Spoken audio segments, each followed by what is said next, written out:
Lakini sasa hivi na kupeleka kwenye tukio linalofanyika hivi sasa, na ni kwamba mkutano wa 59 wa kila mwaka unaohusisha magavana wa benki ambazo zinashirikiana na benki ya African Development Bank unafanyika hapa jijini Nairobi hivi asubuhi, na ni kwamba pembezoni tu mwa mkutano huo kuna viongozi wa masuala ya kibiashara, baraza la biashara kutoka Afrika Kusini ambao wanafanya mazungumzo ya jinsi ya kuimarisha biashara na uwekezaji katika bara hili la Afrika. Mwanahabari wetu Jimmy Mbogo hivi sasa anahojiana moja kwa moja na Bi Busi Mabuza ambaye ni mwenyekiti wa baraza la wafanyi biashara kutoka Afrika Kusini. Hebu tusikize mahojiano ya moja kwa moja.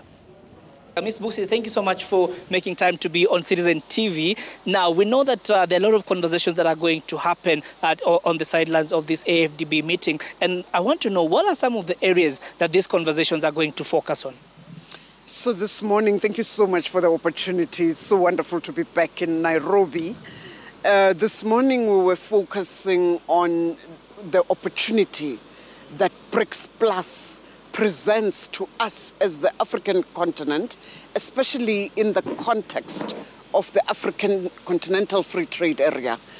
A free trade area which is about trade in the region that we need to see lifting in the next few years.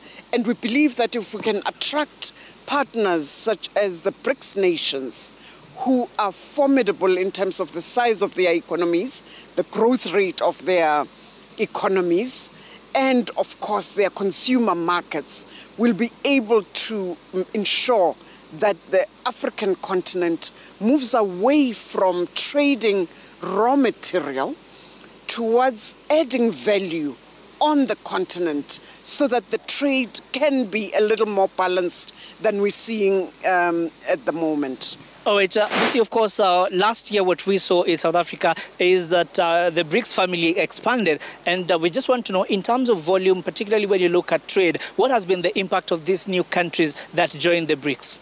So the new countries are still lodging their articles in terms of joining the BRICS nations.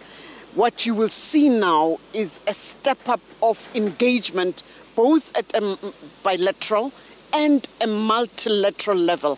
I'm particularly excited that we have two more nations from the African continent that are now part of the BRICS formation, because we need to ensure that the African continent presents itself in an integrated fashion to the BRICS nations for this opportunity to make sense to them. Egypt and Ethiopia have already lodged their articles. They are fully participating, and I expect that we will see more engagement, more activity going forward. All right, Busi, of course, there's the question of when you look at the Africa Development Bank and some of the finance mechanism and support that it is issuing to countries across the continent, there's then the question of how do these meetings then align with the BRICS mission or the BRICS vision, particularly in integrating regions? So we also had this morning the new development bank, which we fondly know as the BRICS Bank, and another development finance institution, which already has partnered with the African Development Bank in terms of some of the projects that are being implemented and funded on the continent. So it is for us to ensure that we influence how the financing is achieved of our projects in the continent, especially the financing of infrastructure, where we have such huge gaps and therefore a huge opportunity. And I believe that the partnership between entities such as the New Development Bank and AFDB will ensure that we're able to unlock that financing opportunity. All right, there's the question of then how do we get African investors to take advantage of some of these bilateral agreements across the continent? I mean, the biggest one at the moment is the Africa Continental Free Trade Area. How then do we deepen those ties? So the sharing of information is absolutely critical. And this morning we had speakers and presenters who were indicating at a very specific granular level where the opportunities lie. I'm very excited about the opportunities in the automotive sector for the continent. agriculture and agro-processing is an opportunity that is absolutely exciting. And people-to-people interactions are going to ensure that, because the trade doesn't happen up in the air. It is two entities that are owned by people that are going to trade. So those engagements are absolutely critical in ensuring that we unlock that opportunity. All right, again, there's the question, Busi, of where is the missing link when it comes to attracting private capital? What are some of these hindrances and bottlenecks that are making it hard for African countries then to attract this private capital? So one of those hindrances was mentioned this morning, which is the ease of movement within the continent. And I must congratulate Kenya for their visa regime, which is absolutely amazing. I think it's best of breed in the world, online and easy to follow.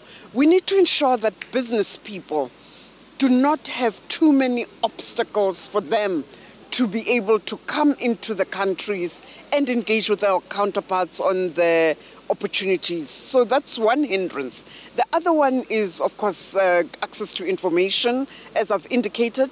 And I believe that we, as such, being the youthful continent that we are, we need to start seeing more young people come to the fore and give an impetus to this African continental free trade area, so that it is shaped in a manner that will make sense for the next 50 years, not for the next 10 years.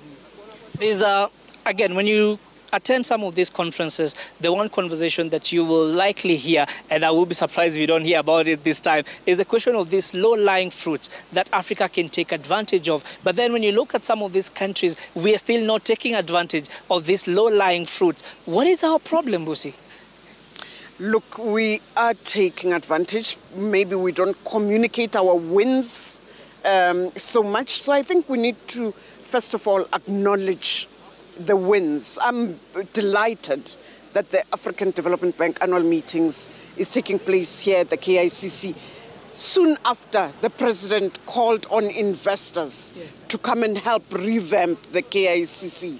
There are business people here, and I have no doubt that by the end of these meetings, there probably are going to be commitments to ensure that this historic center is revamped. So we need to pay attention to where we've had wins. South Africa had renewable energy procurement program that was wide-ranging, and that had great take-up. But of course, we don't go and visit those plants. The key message that we need to communicate is that the opportunity ahead is much bigger than whatever little has been done to date.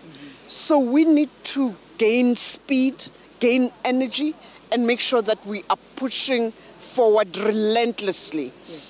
If we do that as a collective, I think we will be able to unlock the opportunities more easily than I sitting in Pretoria and you sitting here in Nairobi, and we're not interacting and seeing the value chain opportunity and making sure that we approach it in an integrated fashion. Busi, again, am I hearing you to say that we are better off coming in together as an economic bloc when negotiating some of these deals, as opposed to going at it alone? And especially if we come in with an aligned voice, I totally agree with you. We need to come in together. We need to ensure that we are not fighting in between the countries for an opportunity that makes sense for maybe one country. If we're coming together and we have agreement that Kenya should be the node for pharmaceutical production and manufacturing in East Africa, or even in the continent, then we all need to speak with one voice. And I think we'll be able to then unlock those opportunities.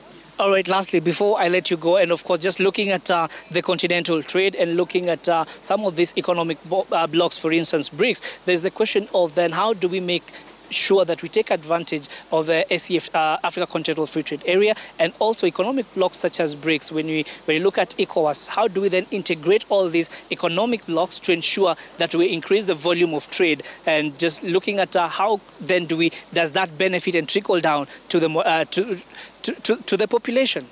I'm very delighted to use a very practical example that last year when South Africa was chairing BRICS, we came to Nairobi, interacted with the East African Business Council. We have retained the friendship with the East African Business Council. We've agreed on priorities for us of engagement in order to ensure that the opportunities that we see for our respective regions are unlocked in a manner that is beneficial for all of us. And I think talking to each other, the visa regime is going to be one of the top items on the agenda, because my counterparts in the East African Business Council have said we need to be able to move freely in order to ensure that we are trading with each other. Now, I need not remind you that intra-African trade is probably the biggest trading opportunity for us as Africans. Yes, there is the opportunity of BRICS and other countries. That is just the cherry on top.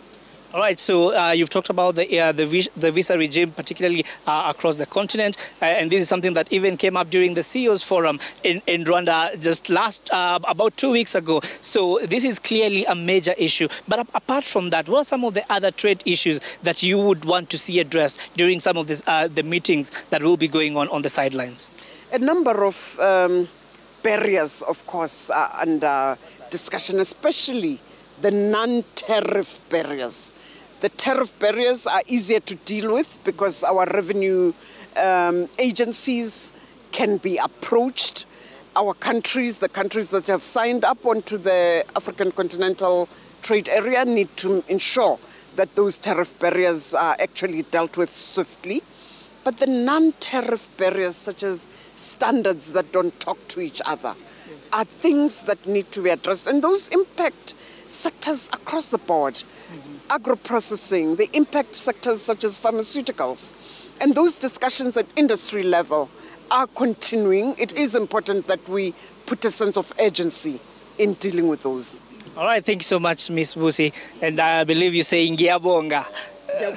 All right, so and of course there you have it, and we'll be looking at some of these conversations that again have continued to happen, and just looking at some of these issues, particularly that issue of visa and mobility just across the continent. How can that be addressed going forward? And also just you will remember that this celebration will be marking the 60th anniversary of the Africa Development Bank existence, particularly in the continent, and also of course like I said, this is the 59th annual meeting and the 50th governors meeting that is currently going on here. And of course, we'll be keeping our ears in the ground, just making sure that we understand what are some of the conversation, which direction are they taking, and how then can Kenya take advantage of this conversation. But for now, back to you.